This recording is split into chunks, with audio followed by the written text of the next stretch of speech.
Well, hello there. I wanted to make a little video about this particularly interesting Guardian article about Tommy Robinson, because I wanted to just try and explain to you the thought process I went through when I read this article and I figured out what the Guardian were trying to do. Because I first learned that the Guardian was going to do something when Tommy was on his way back from Prague the other night, and he got a phone call. Probably, I'm pretty certain it was from this Kevin Rawlinson, this Guardian journalist. And the Guardian journalist was trying to write a story, but I don't believe he was writing a story. He was trying to make a story, because the point about this piece is there isn't really a story in here. What the Guardian is trying to do is make something happen, which is not, as far as I'm concerned, journalism, it's activism. So during the trial of Darren Osborne, as most of my followers will know, Tommy live streamed 2 interviews, one with Sky News and one with the BBC. And particularly at the end of the interview with the Sky News, that interview ended abruptly because the interviewer, the Sky News journalist, asked Tommy a question that, had it been answered or spoken about in the way that the journalist was asking it, would have probably been considered contempt of court or prejudicial. So the rules in Britain are quite simple. You can't talk about an ongoing trial and assume that the defendant is guilty. You can't say anything like that.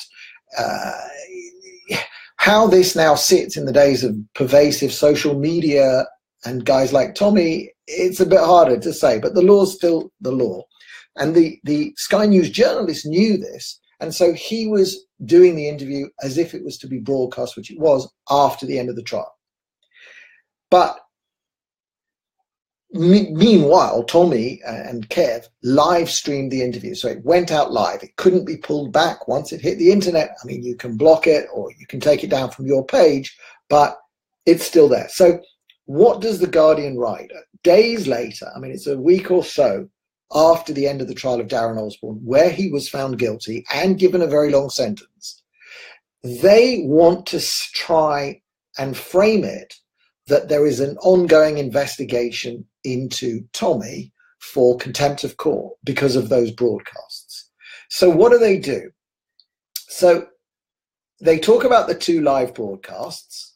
That's what they're doing. 2 live broadcasts appeared on Robinson's Facebook page, blah-de-blah. Now, it then says, should the matter be referred to the Attorney General's office and lead to a conviction, the publisher of the videos could face up to 2 years in prison. Well, should the matter? So the matter, obviously, according to the journalist writing here, has not been referred to the Attorney General. Okay, so more about the footage. Yeah, we understand he did it. And Scotland Yard confirmed on Tuesday that its detectives were examining whether or not the release of the material may have risked prejudicing the trial, which could have caused it to be abandoned. Well, it didn't appear to prejudice the trial. It wasn't abandoned. So here it says the matter has been referred to us and is currently being assessed. It would be inappropriate to discuss further.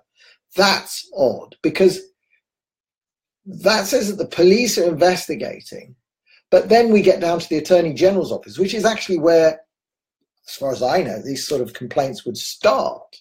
And it says, we have received information related to allegations of contempt. We will consider all referrals of evidence to this case. But then it says, a spokeswoman from this office says that it can act on referrals from the police or members of the public.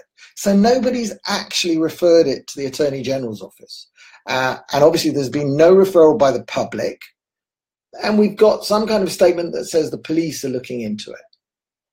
It all seems like there isn't really a strong, anything much going on. But more likely than not, in this paragraph, I believe the journalist is trying to get someone to ring up the Attorney General and make a complaint. Now, again, remember, the trial's over. it would only really be contempt if there was a reasonable chance that the jury saw this. Well, it was on a Facebook page that the jury would have been instructed specifically not to look at. They're instructed to not look at anything outside of the court to do with the trial, and definitely not looking at Tommy Robinson's Facebook page. So if any of the jurors had been looking at that, that would have been a big problem, but they would have been instructed not to. So there's a great deal more, as far as I'm concerned, to this article in The Guardian trying to get something to happen than reporting what has already happened.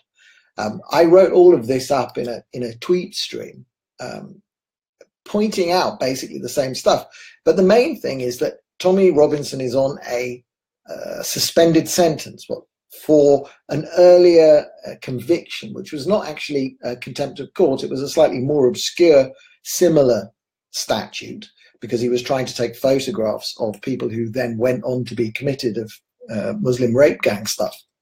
So he's on a suspended sentence. That means any time in the 18 months since that was handed down, if he's even arrested, he serves 3 months from that other conviction. Bad news for Tommy. Is that what the Guardian's trying to do here? Is that what they're really trying to do? Are they trying to turn this sort of non-event now, because it's a couple of weeks after the trial, are they trying to turn that into a matter which would get Tommy put in prison? That appears to be the case. And it's interesting that none of the other media have picked up on this. The Independent, who wrote extensively about the Darren Osborne trial, are quiet. They haven't, nobody's picked up this story and said anything else about it, which is another sort of red flag of the intention here.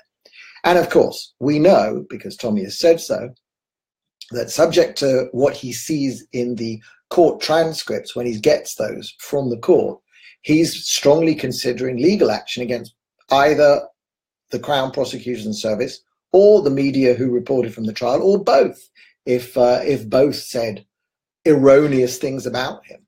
And the last thing I'd say is that if a contempt of court proceedings were to be brought against Tommy Robinson, all it would do is cast doubt on the conviction of Darren Osborne, which I think is the last thing that the prosecution service would like. They've got a successful conviction.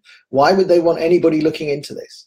So I'm reading a huge red flag with this entire article by The Guardian. I don't like it. I think it's activism, not journalism. And, well, that's one way that you should be looking critically at any reporting, especially around Tommy Osborne. Thanks. I'm Brian of London. Thanks for watching.